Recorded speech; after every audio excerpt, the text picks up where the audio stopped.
Sounds good. Forget, I'm not sure I could.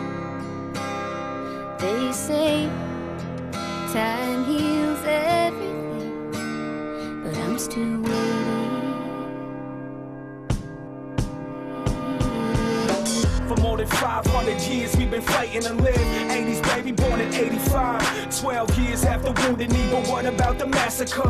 Where they slaughtered 300, I ain't talking about the movie 1890 on the cold December day when the cavalry came and started shooting cause of ceremony. Scared we might raise the dead and take back our lands. Raise our arms and make a stand and fighting back with these words. If you don't know your past, then your future is bleak. So seek knowledge from the elders who still live and hold the teachings for the people. We tomorrow gotta carry on traditions for our children, so we bridging the gap. Cause press out to break us down by creation of school. 1879, we were taken, treated cruel like some animals. The priests never took sabbatical from beating and raping young women and men. The demons, they took his son from his home, yeah, they pulled him apart. They took a daughter from our home, they were forced to depart. Amongst the others on the train, they called the Iron Horse. Another native fell victim to their Holocaust.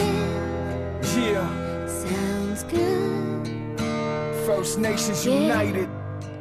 I'm not sure I could.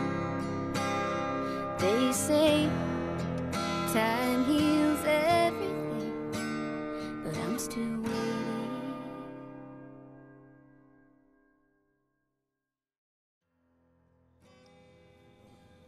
So this is a chronology of the crime, genocide in Canada in the modern era, and this is 1873.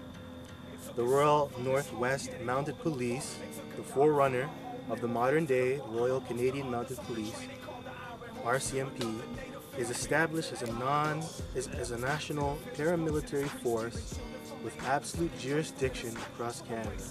So the RCMP basically is like, they are the paramilitary police of the Crown, or the Queen.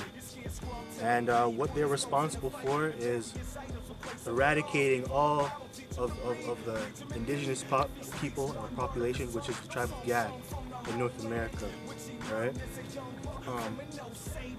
Its mandate includes removing all native people onto reservations and clearing a swath of Indian free land 50 miles on either side of the west part expanding Canadian Pacific Railway, CPR. Yeah, so what their main job is to do is basically to push the natives out onto reservation, and those reservations that they have today, it's not even the great land of what they had before. So basically the reservation is like the shit land of Canada, right? And even when they get on that land, they don't even own it. Because earlier today we went on a reserve and Esau's running the whole reserve, and they're renting out that reserve to other heathens. You have Japhet, you have Edom, and you even have Moab on the land. So basically, they're not really benefiting from anything. Yeah, so there's a lot of long history between RCMP and natives, alright? The RCMP was first called the Northwest Mounted Police, alright? And basically they're a paramilitary force, alright, for the Queen, alright? And when you read in Genesis 49, alright, when you go down into the prophecies of Gad, what it is that the troop that took them over here in Canada is the RCMP, all right? So they're the fulfillment of that prophecy. But in the end, all right, Gad, who's a troop, shall overcome. All right, so now I'm gonna read from this book, all right, from Ronald Wright, Stolen Continents, Conquest and Resistance in the Americas, all right? And this brings out a lot of history, all right? And it exposes that, that so-called white god myth, all right? Because you have different tales, all right, which certain historians are coming out and saying that they, saying that the natives worship white gods, all right? So this is from page 340. The 6 nations of Grand River, with sorrow in their hearts, come to complain of the wrongs done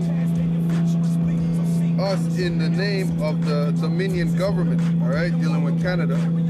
We complain because the Ministry of Interior has ceased to recognize our rights in the Grand River Retreat.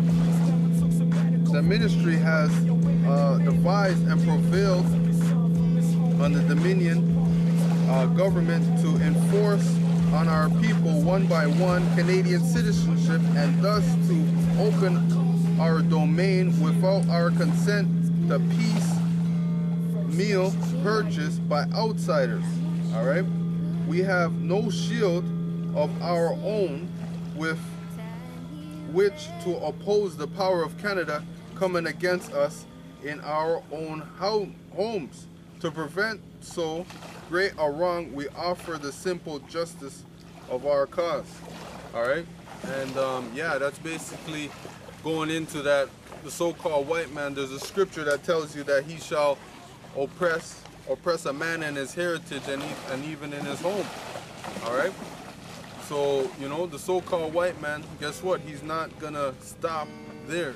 All right, he's gonna continue to what's it called again, cross these treaties out, all right, and come up with new laws, ways to take your lands from you.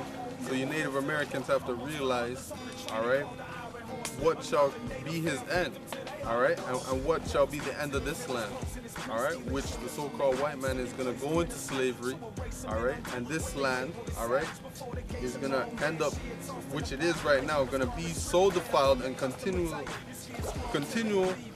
be defiled, all right, so the Most High has to cleanse it with nuclear fire, all right, and bring you North American Indians, all right, back home to your rightful land, which is the land of Israel, to rule over all the nations, all right, with the laws of the Creator, all right. So this is this is on page 341. The third paragraph. During 1922, Canada's new Minister of Interior proposed a royal commission and seemed willing to negotiate with the Six Nations, but while this offer was being discussed, the Royal Canadian Mounted Police, probably at Scott's in Six Nation, right, raided Grand River on the pretext of looking for moonshiners. Shots were fired, talks were broken off. Scott then stationed an RCMP detachment on Osaweekend within yards of the Brick Council. All right. So guess what? The so-called white man is going to continue to bring up false charges. All right. Ways to enter into your land. All right.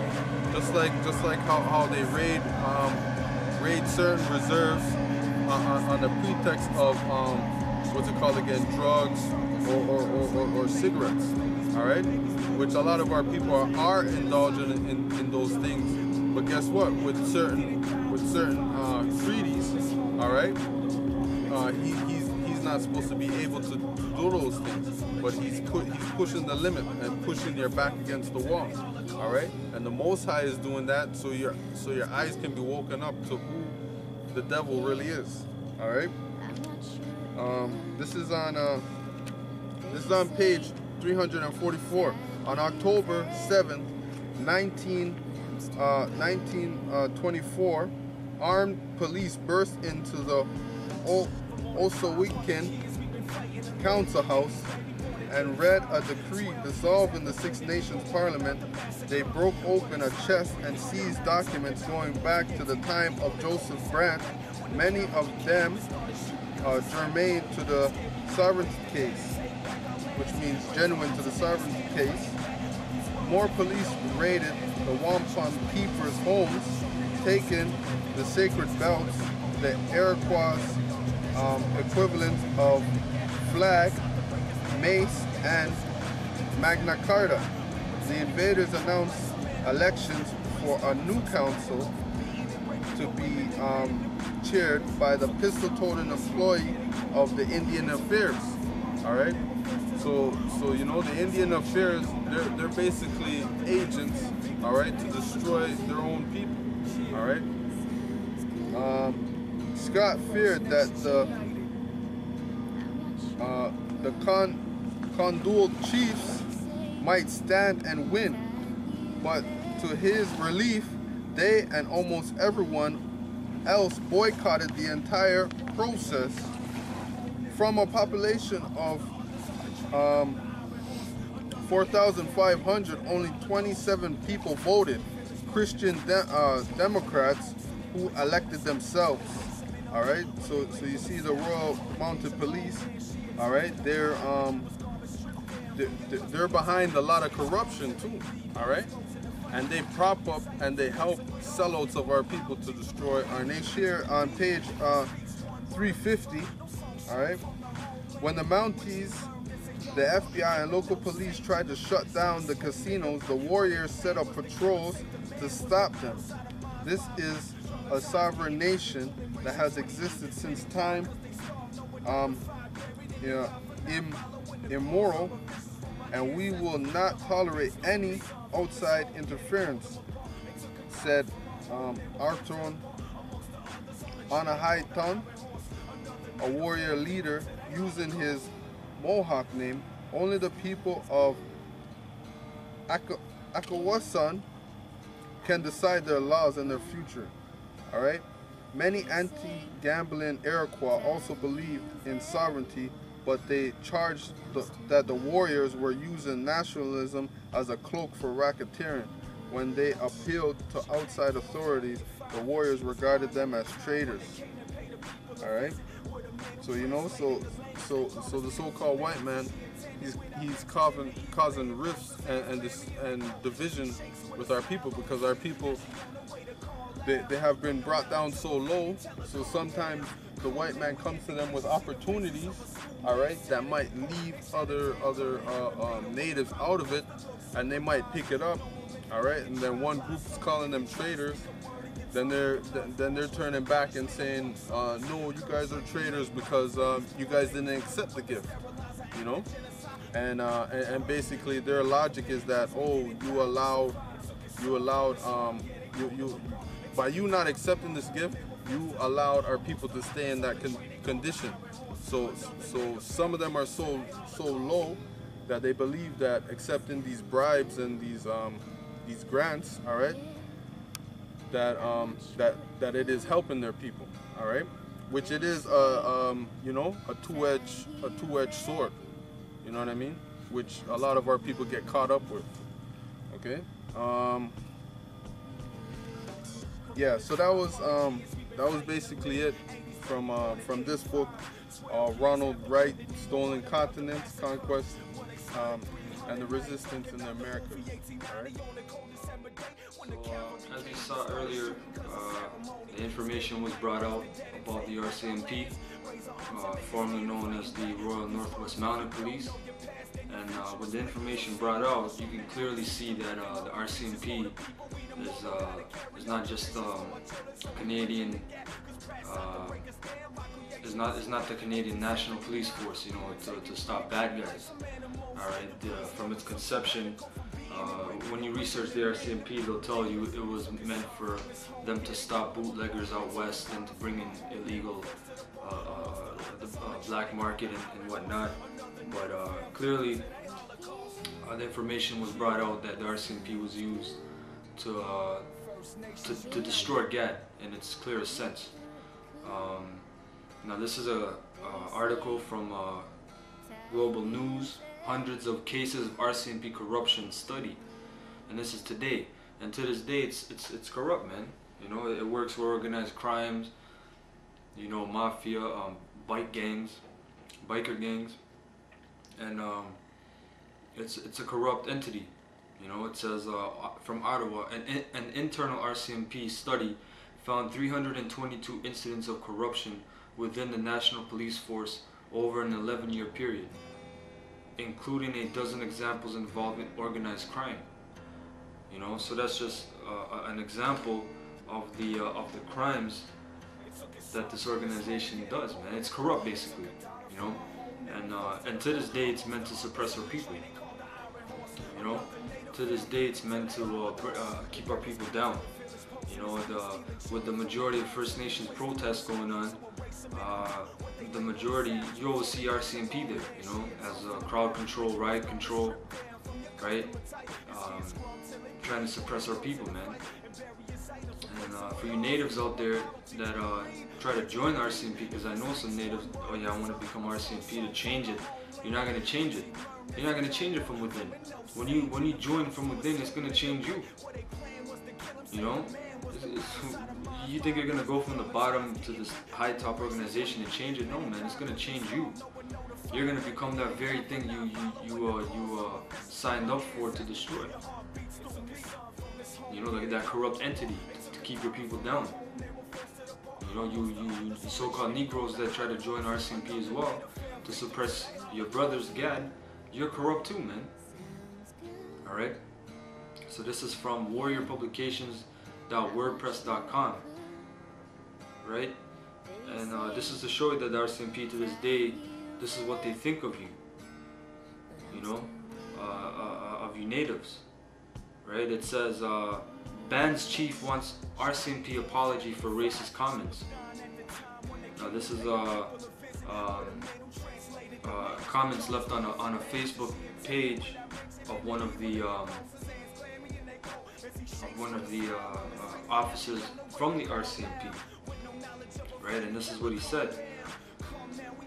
It says, last week RCMP started investigating an allegation that an officer posted a message on Facebook describing members of the Sucker River Reserve as drunk, uneducated animals shooting each other. Sucker River is in Saskatchewan. The officer and senior RCMP should meet with Sucker River elders to apologize and discuss the matter. It doesn't matter, man. It doesn't matter if you want an apology, if they apologize. It doesn't matter if they take out the, if they remove the Redskin label on the Washington Redskins. You know, it doesn't matter if they take off all these things. So what if they took it off? They still think of you as inferior, man. And they're going to keep suppressing you. Alright?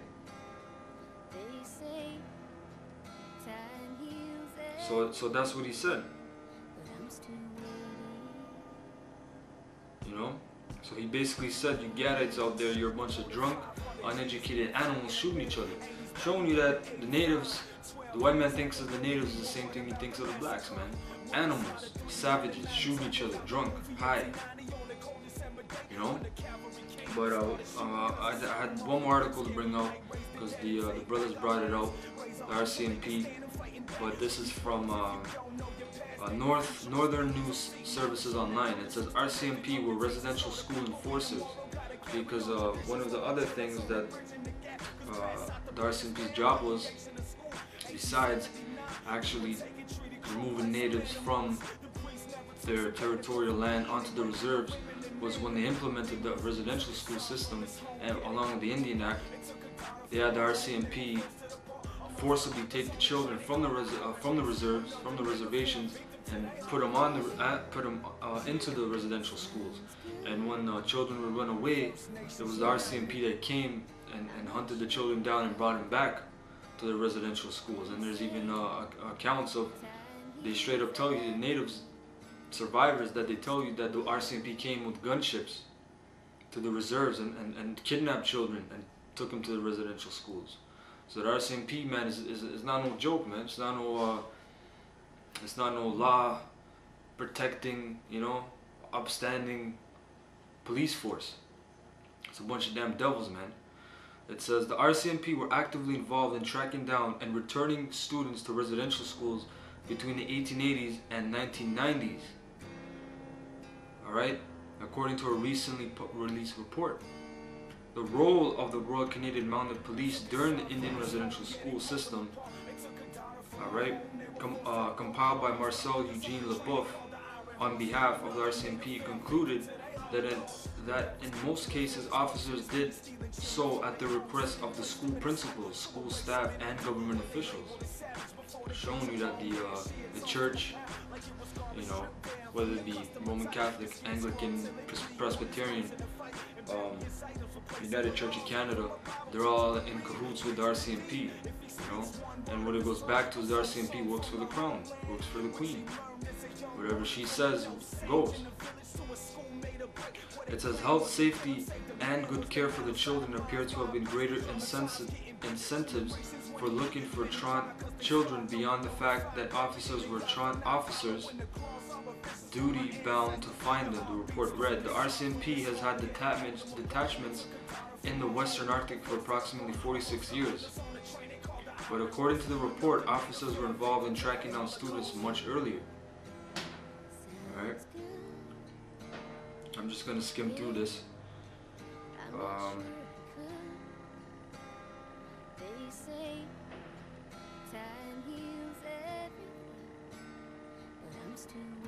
It says, the Indian residential school system was established as an independent, closed system, which was generally not open to outsiders such as the police, the report read. LaBeouf's report drew from historical files supplied by the Department of Aboriginal Affairs and Northern Development, the RCMP religious organizations, and from interviews conducted with former students. 37 of the interviewees came from Northwest Territory schools, including 13 who attended Stringer Hall in Inuvik. The majority of those interviews said they never talked about residential school abuse with their parents, teachers, or the police because of a lack of trust. Many interviewees said they learned to fear and not trust the RCMP over the years. The police were not perceived as a source of help, but rather as an authority figure, the report read. You know? And I'm going to bring up one scripture just to close it. This is Hosea.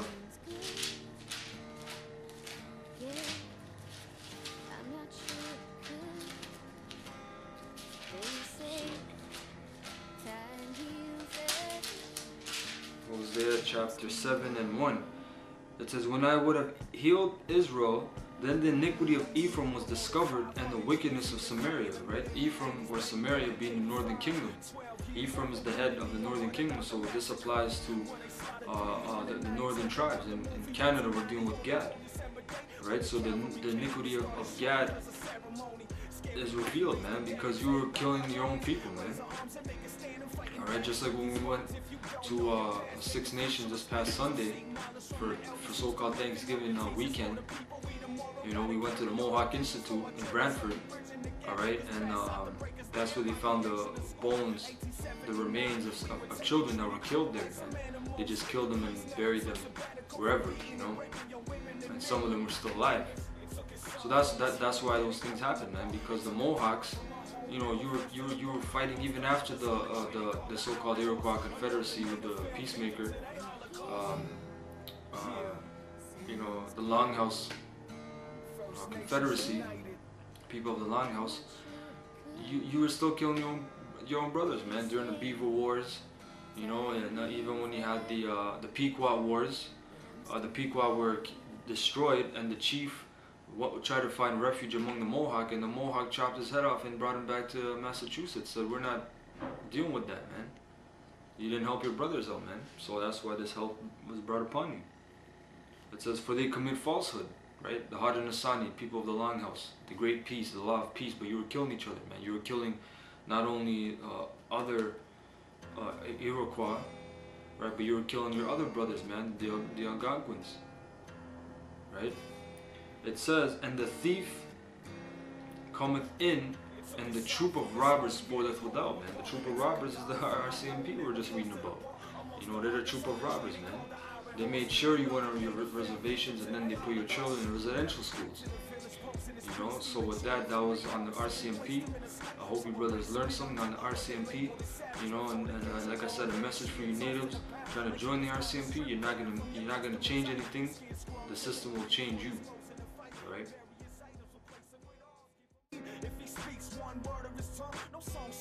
Alright, so this is from the book Through Indian Eyes. Alright, the untold story of native peoples. Alright, it's from the Reader's Digest. Okay, this is under the section Indian Act. In Canada, meantime, the Indian Act set the pattern for the government's day-to-day treatment of registered Indians on reserves. The legislation was enacted in 1857 in the belief that the primitive Indian societies would disappear in the normal flow of progress. Thus, the act, like the reserves and the Federal Indian Affairs Department, was conceived as temporary expedients that would continue only until Indian people were absorbed into white society. The Act's designers imagined Indian reserves operating much like municipalities or colonies of the federal government. Traditional Aboriginal leadership would be replaced by elected chiefs and councillors. These councils would exercise limited powers delegated by the Dominion's Indian Department, where the real authority of governed Indians would be centralized in a minister of the crown. That minister of Indian Affairs would act through a number of federal Indian agents whose functions would be compared to those of colonial governors in the British Empire. In many ways, the Indian Act contradicts the finer spirit of equality and mutual respect expressed in the treaties. The Queen, though she may think it good for you to adopt civilized habits, has no idea of compelling you to do so. This she leaves to your choice. And you need not live like the white man unless you can be persuaded to do so at your own free will. Lieutenant Governor A.G. Archibald assured those who signed treaties 1 and 2. During the early 1900s, government assimilation policies were enforced by poet Deacon Campbell Scott, who ran the Indian Affairs Department.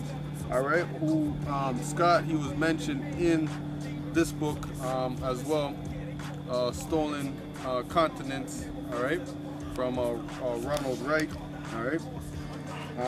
who ran the Indian Department from 1913 to 1932, virtually as a person, Fiedom. There was a hardening of federal policies in the 20s when the RCMP raided the Six Nations Reserve near Brantford, Ontario, and ousted the traditional Longhouse government, and in its place, Indian Affairs imposed a government by chief and council. In 1927, the Indian Act's term were stretched to criminalize even non-Indians who accepted money from Indian bands to help them take their land grievances to court. This amendment was designed primarily to counter the growing activism of Indian groups in British Columbia. Periodically, however, the treaty-making traditions and other constitutional principles of King George's proclamation re-emerged, forcing federal officials to negotiate rather than dictate Aboriginal futures. Alright? This is 1876. Under the influence of former Prime Minister and CPR lawyer John A. Macdonald, and John A. Macdonald was the first actual president of Canada, or Prime Minister of Canada, right? Canada establishes the Indian Act, which reduces all Indians and Métis to the status of non-citizens. And Métis, those are actually considered terrorists, because some of them are so-called anyway, right? But they're of French origin and they're of Aboriginal origin, so they're mixed up, right? To the Métis status of non-citizens and legal wards of the Canadian state. So basically, they're categorized as non-citizens. So they're not even like considered to be humans on that sense, right? Of the Canadian state. Henceforth, natives are imprisoned on reserve land denied any legal status or civil rights, and cannot vote, sue in court, own property, or conduct any actions on their own behalf.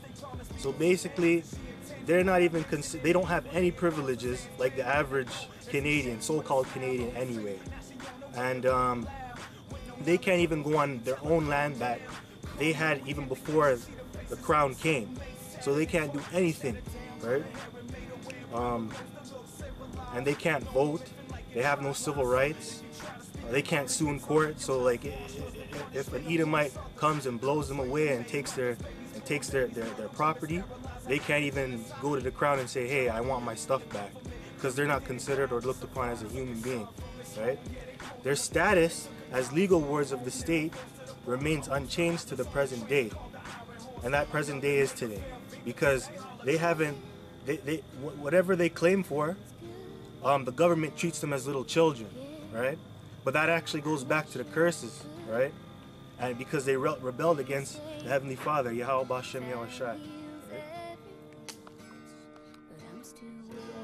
Within the decade following Confederation, Canada created the legal and police systems to contain native populations as part of their long-term extermination. The Royal North West Mounted Police, forerunner to the RCMP in 1873, and the Indian Act in 1876. Now this is what during this time you had our people being rounded up by the so-called white man during the times of when Big Bear was on the scene in Canada and Saskatchewan, and they were fighting for their land, and they were rebelling against the white man because he was trying to put them on reserves, giving them rations and foods and so forth, and it wasn't fit, man.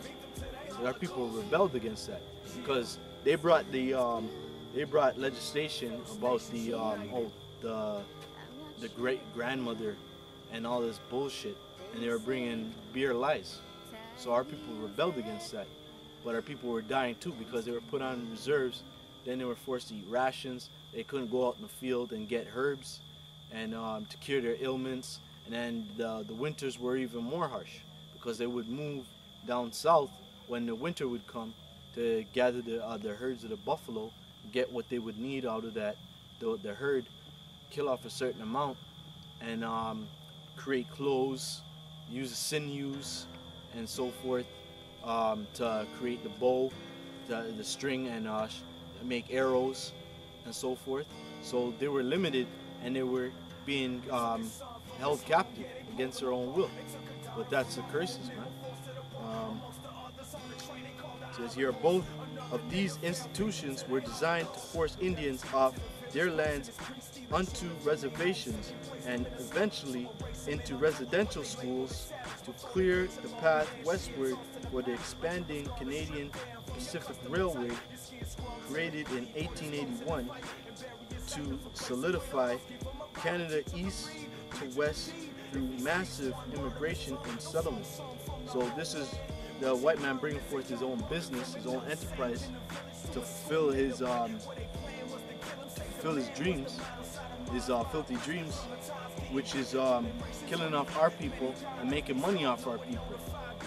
And he was doing that by exterminating our people, pushing them onto the reserves, then taking and killing all of the buffalo, killing the elk, killing, just slaughtered, and then making profit off of it, and then setting up his land, and then putting red marks in the ground where he seemed fit, where okay, this is our land and we're gonna sell it and make people come and migrate from the other side of the world over here and make a profit off of it, and then putting our people into reserves and then slaughtering them off with germ warfare, and then creating these schools to dumb down our people, all right, and then calling our people savages, and then stealing the kids and putting them into boarding schools and then beating the shit out of them and then killing them and then getting rid of their heritage, man.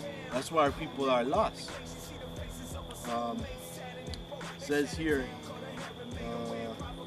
The Indian Act is a cage around every Aboriginal person in Canada and is legislation which has altered little in 130 years. It is the kind of race-based discriminatory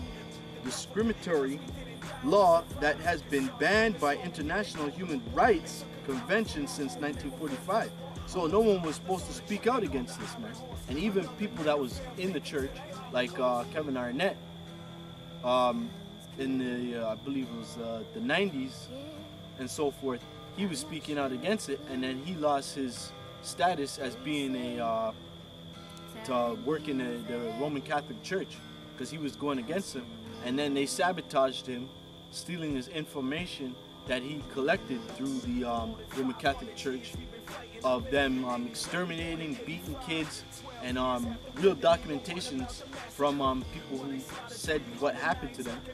They stole his stuff, and then they made his wife divorce him, and then made sure that any job you would go out for, they wouldn't hire you. You know? So it says here, I'm going to read this part again. It is a kind of race-based discriminatory law that has been banned by international human rights conventions since 1945. Yet, for some reason, is allowed to persist in Canada. Under it, Native people are dependent slaves on their own land, under the control of one man, the Federal Minister of Indian Affairs, which is all bullshit. It's just that's just a lie. So then everybody can just point that finger at one man, but really that man is really all white people, man, because they're the ones who were reaping the benefits off of this whole land. Look at this land that we're in, and then our people can't dwell in it, man. That's fucked up.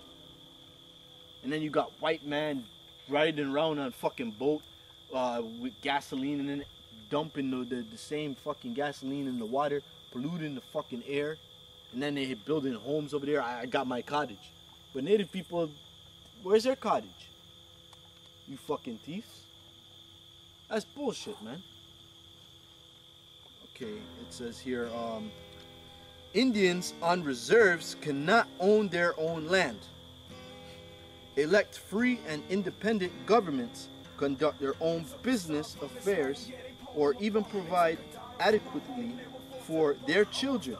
The Act even denies Indians the rights to refuse hospitalization for medical treatment or move about freely. So if they were to go in a hospital, it would be like, what are you doing here? You know, they would just, oh, get out of here, you savage. You know? And we seen that shit, man. We seen our people down in Toronto getting drunk, and they're on the floor, and they're like dying, man. We seen even a guy that's shaking, man. He probably had a seizure or whatever, and no one was helping him. No one even called 911, you know? So this place got to go, man.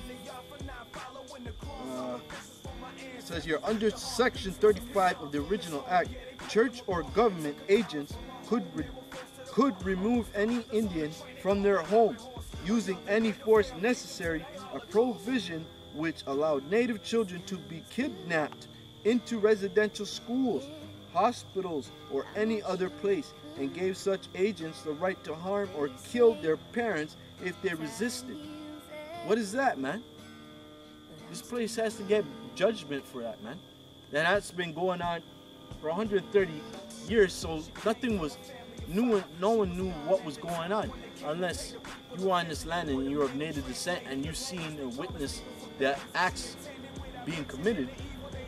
And then it started getting out, leaking out, like even the about the Queen of England coming over, so-called Queen of England coming over here, and she kidnapped 7 children, and a reporter documented the fact about that, and then he ended up winding up missing. And this was probably right about in the 1950s. All right.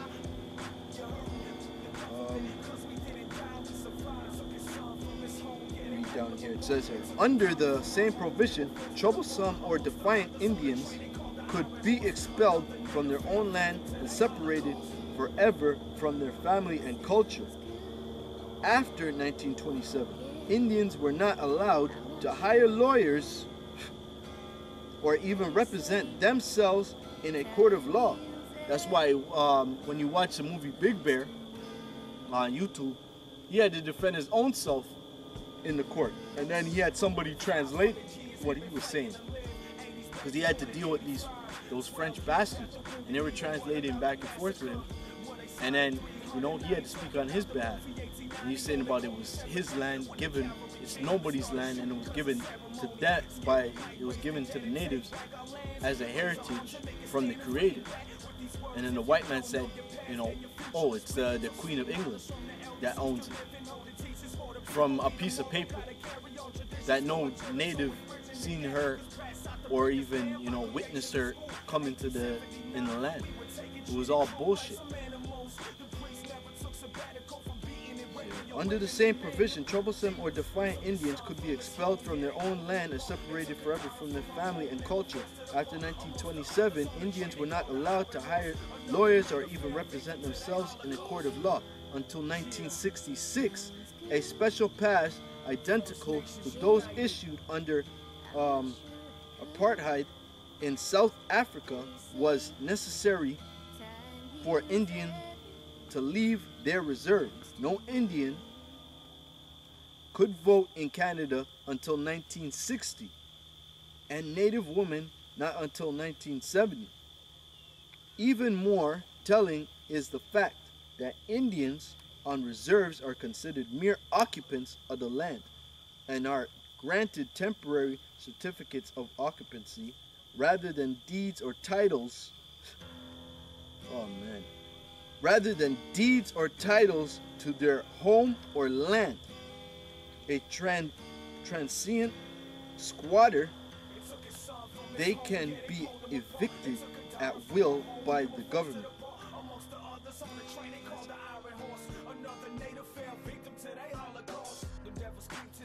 So this is just a quick article from Anishinaabe News, dated November 2012.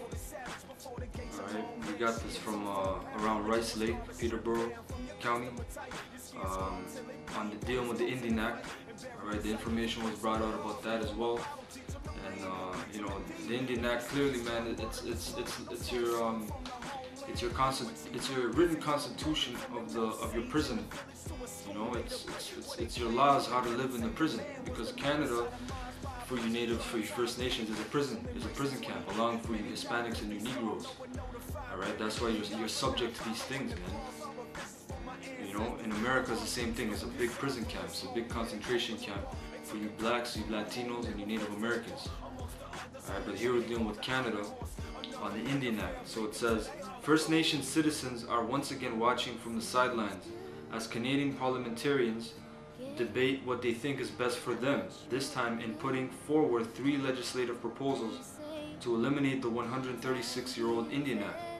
Calling the act an international embarrassment, interim Liberal leader Bob Rae introduced a private member's bill that would eliminate and replace the law, which has long been contentious both inside and outside First Nations communities. We are now living under a law that was established in 1876 that is simply an expression of the colonial relationship of the time. Ray said it's way past time that we transform that relationship, and it's not just that time, man. You're still living under that colonial relationship. Canada is still dealing with you natives as wards of the state, man.